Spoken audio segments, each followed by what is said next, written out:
إن الحمد لله نحمده ونستعينه ونستغفره ونعوذ بالله من شرور أنفسنا ومن سيئات أعمالنا من يهد الله فلا مضل له ومن يضلل فلا هادي له أشهد أن لا إله إلا الله وحده لا شريك له وأشهد أن محمدا عبده ورسوله يا أيها الذين آمنوا اتقوا الله حق تقاته ولا تموتن إلا وأنتم مسلمون يا أيها الناس اتقوا ربكم الذي خلقكم من نفس واحدة وخلق منها زوجها وبث منهما رجالا كثيرا ونساء واتقوا الله الذي تساءلون به والأرحام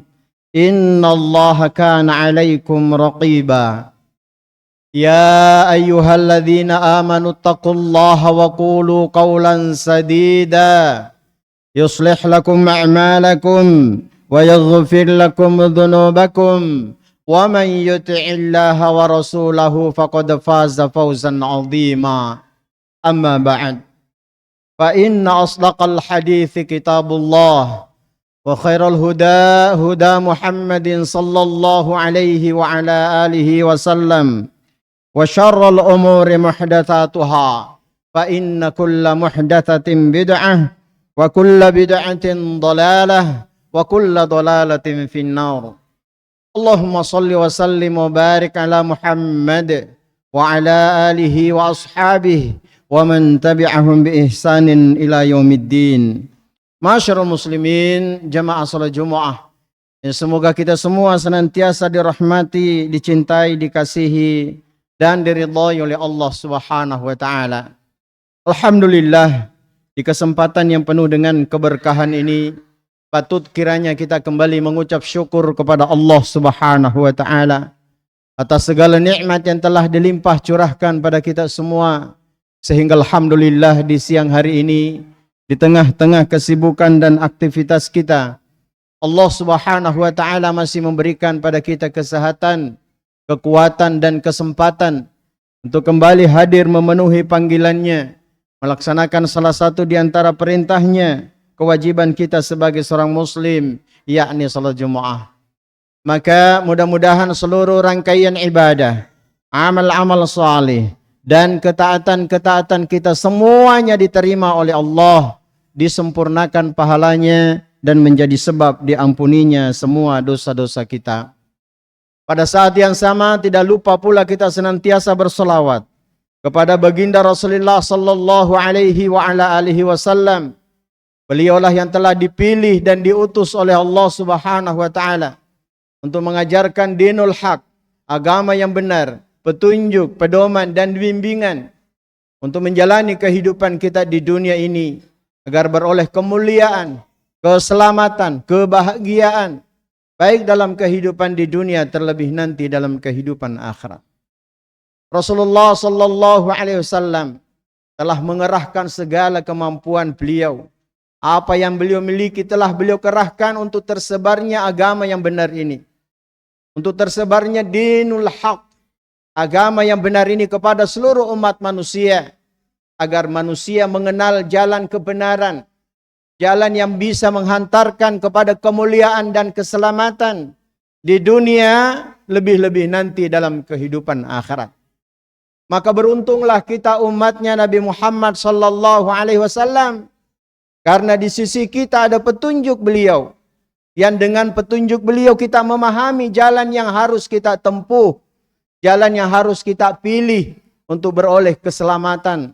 Agar nanti di akhirat kita termasuk orang-orang yang selamat, mendapatkan kemuliaan dan kebahagiaan, dimasukkan ke dalam surganya dan rahmatnya Allah Subhanahu wa taala, dan dijauhkan dari siksa api nerakanya.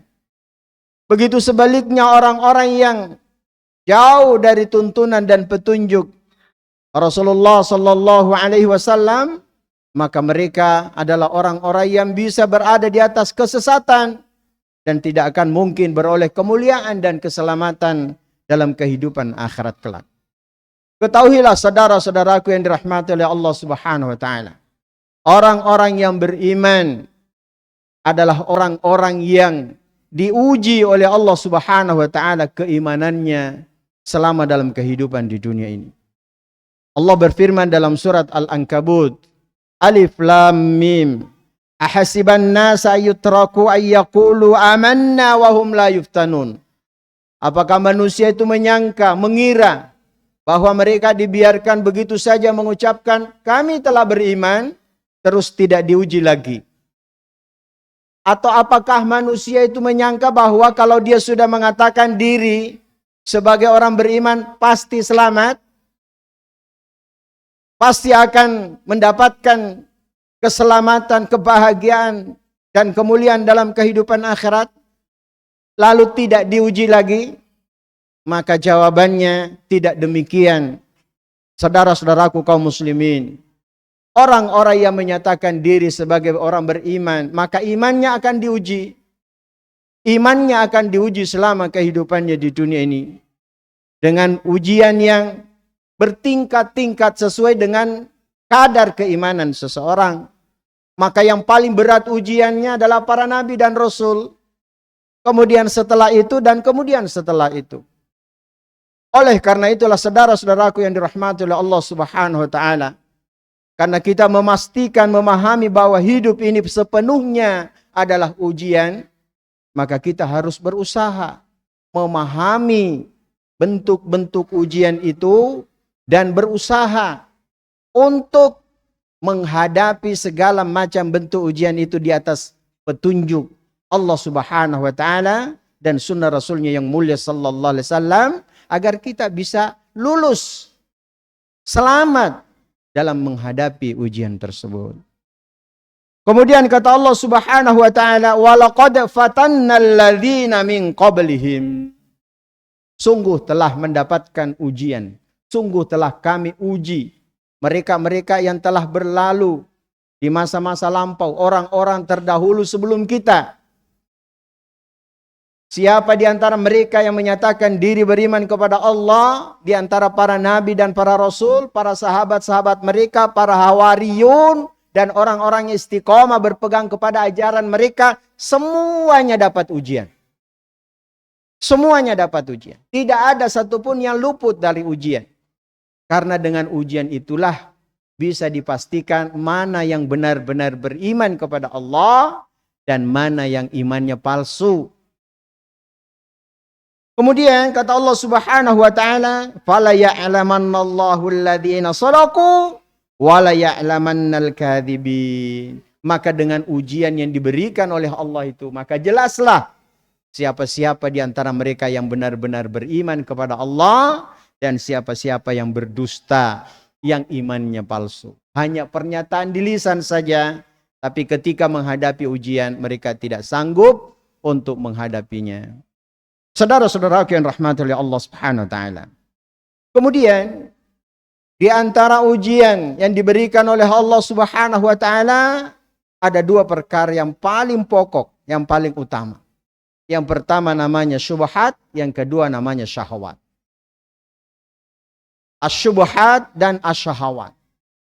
Syubhat itu artinya adalah kerancuan dalam pemahaman. Kekaburan dalam memahami jalan kebenaran. Kenapa? Karena hembusan syubhat-syubhat yang dihembuskan oleh orang-orang kafir, orang musyrikin, orang munafikin untuk menghalangi orang-orang beriman di atas jalan kebenaran. Maka mereka menghias-hiasi kebatilan dengan sesuatu yang indah agar manusia lari dari kebenaran kemudian memilih kebatilan tersebut. Maka berhati-hatilah saudara-saudaraku yang dirahmati oleh Allah Subhanahu wa taala. Ketika kita mendengarkan sebuah pernyataan, maka jangan langsung dibenarkan atau disalahkan. Teliti dulu dengan baik. Apakah ini sesuatu yang benar sesuai dengan kaidah syariat yang Allah turunkan melalui lisan Rasulnya yang mulia sallallahu alaihi wasallam, ataukah justru kebatilan yang dibungkus, yang dihias-hiasi dengan kebaikan, keindahan. Karena betapa banyak orang-orang yang terjerumus kepada kebatilan, kepada jalan kesesatan, bukan karena mereka tidak belajar, tetapi mereka terpengaruh, terkecoh, tertipu dengan syubhat. Oleh karena itulah kita diperintahkan oleh Allah untuk berpegang teguh kepada apa yang Allah turunkan dalam kitabnya, yakni Al-Quran. Berpegang kepada apa yang telah diajarkan oleh Rasulullah sallallahu alaihi wasallam dalam sunnah-sunnahnya. Berpegang dengan apa yang telah diamalkan dan difahami oleh para sahabat ridwanullahu ta'ala anhum ajma'in. Dan diwarisi oleh para ulama yang istiqomah mengikuti jalan mereka. Sebab kalau tidak demikian, Masya Allah, kadang-kadang ucapan itu begitu indahnya. Tetapi ternyata di baliknya ada racun yang mematikan. Ada kesesatan, ada kebatilan yang bisa menjerumuskan orang ke dalam kesesatan. Hati-hatilah saudara-saudara yang rahmati Allah SWT. Sebagaimana hari-hari ini orang-orang liberal, orang-orang ateis, orang-orang kufar juga menjajakan pemahaman mereka. Mereka juga menjual dan menjajakan agama, keyakinan mereka. Kalau kita tidak pintar-pintar, tidak berhati-hati, tidak menimbang sesuatu dengan apa yang Allah turunkan dalam kitabnya, bahaya. Apalagi hari-hari ini ketika istilah toleransi dibungkus begitu nikmat, begitu indah. Sehingga orang-orang Islam terpedaya dan ikut-ikutan merayakan perayaan-perayaan mereka. Padahal itu kebatilan, itu kesesatan, itu adalah kekufuran. Tetapi karena ini berangkat atau datang dari ucapan orang-orang tokoh-tokoh penting di negeri ini, maka seolah-olah itu kebenaran. Oleh karena itu berhati-hatilah saudara-saudaraku terkait perkara syubhat ini. Yang kedua, ujian yang kedua namanya asyahwat. Yaitu dorongan, keinginan, hawa nafsu. Yang berupa berbagai macam kesenangan-kesenangan hidup duniawiyah. Sebagaimana yang telah berlalu di masa-masa yang lampau. Betapa banyak umat-umat yang jatuh. Karena mereka tidak mampu menghalangi dan mengendalikan syahwat-syahwat atau hawa nafsu mereka. Syahwat terhadap wanita. Sebagaimana hadits Rasulullah sallallahu alaihi wasallam. Dan ini adalah hadits yang sahih.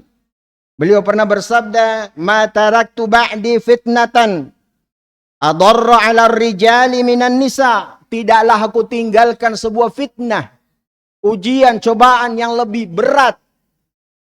Ya, yang lebih besar, yang lebih berbahaya setelahku daripada fitnah wanita. Dalam hadits yang lain Rasulullah bersabda, "Inna likulli ummatin fitnah." Sesungguhnya setiap umat itu memiliki fitnah. Wa inna fitnata ummati al-mal, dan sesungguhnya fitnah umatku ini adalah harta. Maka ketika seseorang sudah terjerat dengan ujian berupa fitnah-fitnah ini dan tidak mampu untuk mengendalikan dirinya, tidak bersabar untuk menahan dirinya dan selalu melampiaskan hawanya, nafsunya, maka dia akan berat, dia akan terjatuh kepada kemaksiatan. Dia akan meninggalkan syariat perintah-perintah Allah. Dia akan lebih memilih untuk kehidupan dunia daripada kehidupan akhirat.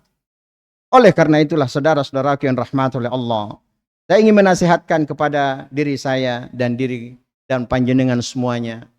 Hidup ini semuanya adalah ujian. Kita hanya berpindah dari satu ujian ke ujian yang lainnya. Kita hanya berpindah dari satu ujian ke ujian yang lainnya. Sebagaimana firman Allah Subhanahu wa taala, "Kullu nafsin dha'iqatul maut."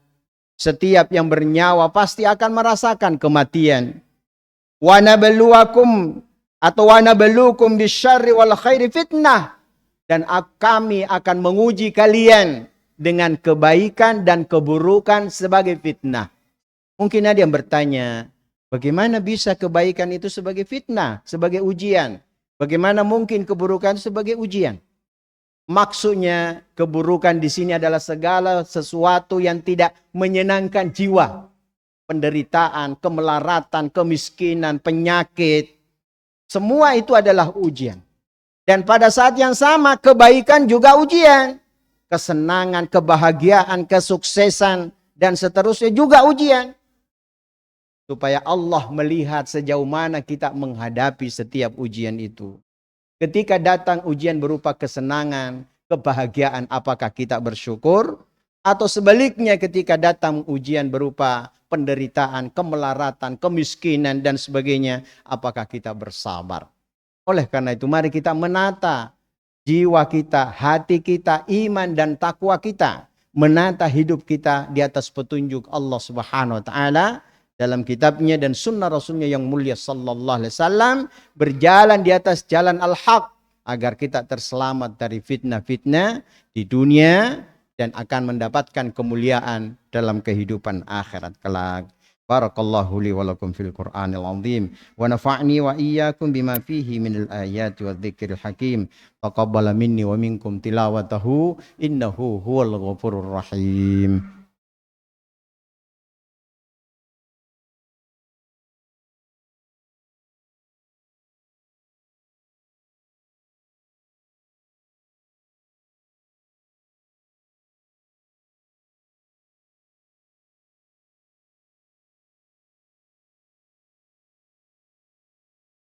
Alhamdulillahi ala ihsanih wa syukru lahu ala taufiqihi wa amtinanihi.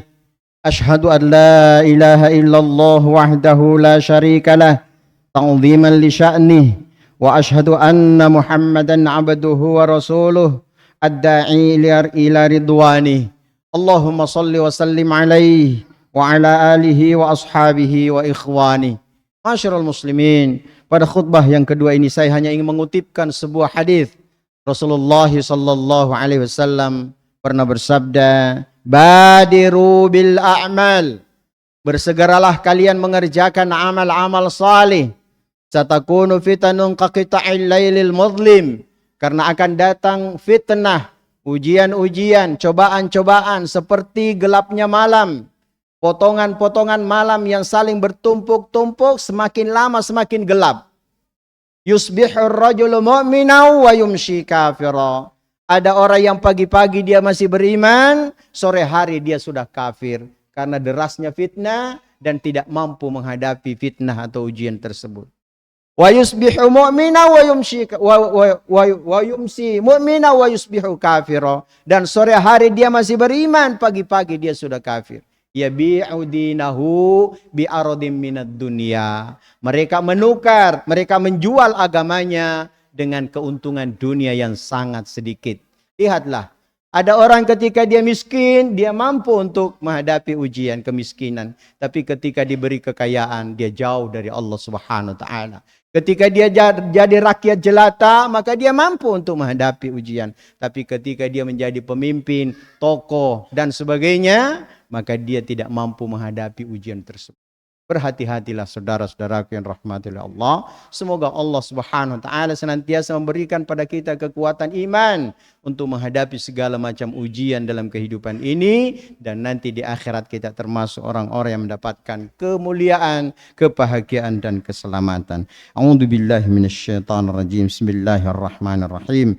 Alhamdulillahi rabbil alamin. Allahumma shalli wa sallim wa barik ala Muhammad wa ala alihi wa ashabihi ajma'in. Allahumma ghfir lil muslimin wal muslimat wal mu'minin wal mu'minat al ahya'i minhum wal amwat innaka sami'un qaribun mujibud da'awat wa ya qadil hajat. Allahumma inna nas'alukal huda wat tuqa wal afafa wal ghina. Allahumma inna nas'aluka ilman nafi'a wa rizqan halalan tayyiban wa amalan mutaqabbala. Allahumma kfina bihalalika an haramik wa aghnina bifadlika amman siwak. Allahumma arinal haqqa haqqa warzuqna ittiba'ah wa arinal batila batila warzuqna ijtinabah. Rabbana hab lana min azwajina wa dzurriyyatina qurrata a'yun waj'alna lil muttaqina imama. Rabbana afrigh 'alaina sabra wa tsabbit aqdamana wansurna 'alal qaumil kafirin. Rabbana atina fid dunya hasanah wa fil akhirati hasanah wa qina adzabannar. Walhamdulillahi rabbil alamin. Tsumma wa aqimissalam.